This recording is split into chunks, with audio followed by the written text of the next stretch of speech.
most essential practices to have in your toolkit is to know how to orient yourself, exactly as it sounds, to get oriented to the physical space that you're in, the energetics, who's around, where are the doors and the windows, is anybody else in here? This is something that our animal body very instinctively wants to do anytime we're entering into a space, whether it's brand new to us or familiar. It's coming from the very primitive part of our brain, and it is not a conscious thought. But you might notice that sometimes you show up somewhere and it's like your gaze wants to travel around. You're curious about the books on the bookshelf, or who's that person over there, or wow, what is that piece of art, whatever it might be.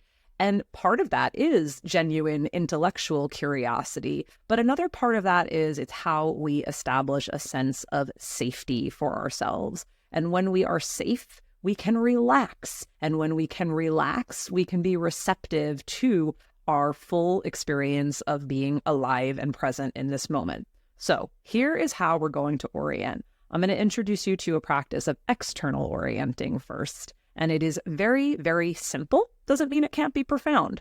Wherever you are, sitting or standing, get your posture as relaxed and upright as possible. And then what we're going to begin to do is slowly turn the head to one direction.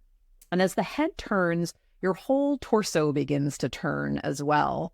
And you let your gaze go high, go low, and really scan the entire space that you're in with deliberate intention. Crossing back through the center, you'll go to the opposite side. And again, it's really important that it's not just your head that's turning here, but your spine is rotating so that you're looking over your shoulder, all the different levels in the room, giving that part of your subconscious a chance to clock, where am I, what's going on, who else is here. Very, very simple. So anytime you show up in a new space, you can give yourself a moment to orient and watch what happens. Watch how that might support your sense of feeling more relaxed, more at ease, more available to your experience. Another way to orient is an internal orientation. And some of you might be familiar with the practice of body scanning. This shows up in a lot of meditation practices, in yoga classes, things of that nature.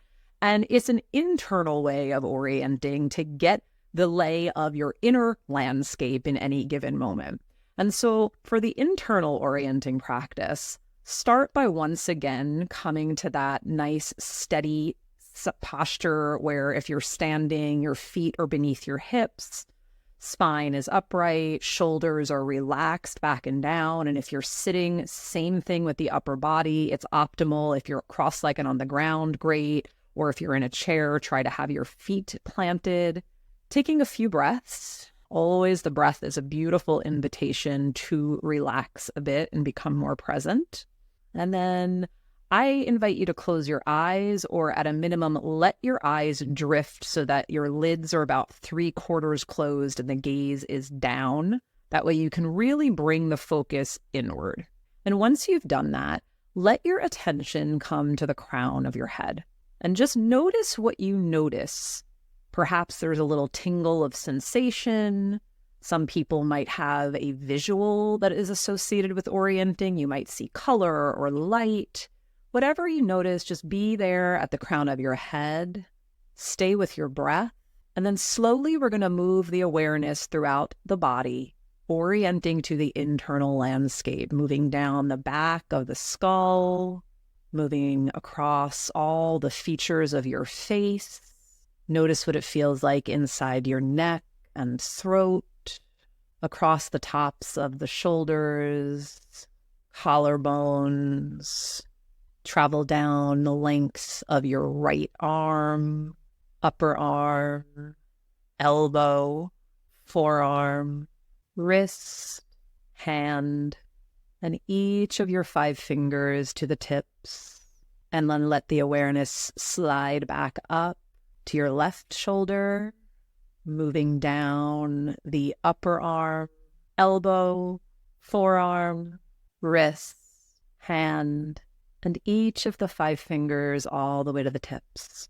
Once again, rise that awareness back up to your chest, upper back, moving over the sternum and the rib cage and the mid-back. Notice how it feels around your diaphragm, all of the internal organs in your midsection, your waist, lower back, hips, lower belly. Let your noticing drop into the bowl of your pelvis.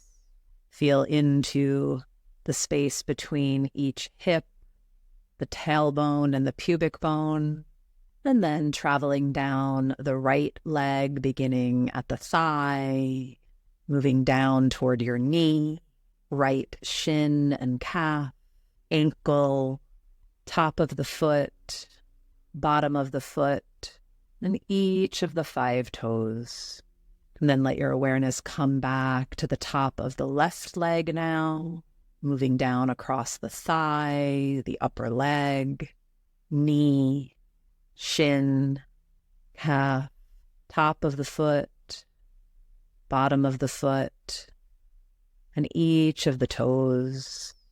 And then you can allow yourself to orient in the opposite direction, your awareness gently scanning through the body, noticing what you notice. It's like taking a temperature check of your present moment internal experience. And it can be helpful if you identify any particular tension or tightness, patterns of stress in the body. You might be able to send a little love toward them, take a breath into those places, place a hand where the tension resides, things that can help you to relax and regulate. If you happen to notice that you're feeling a bit flat or disconnected, that can give you a clue to perhaps giving yourself a little energy boost through movement, through breath. Maybe you need a snack or fresh air. We orient inwardly and outwardly really to locate ourselves both physically, emotionally, and energetically in space and time, to tune in for that sense of safety and relaxation and hopefully make ourselves as available as possible to all of our experiences.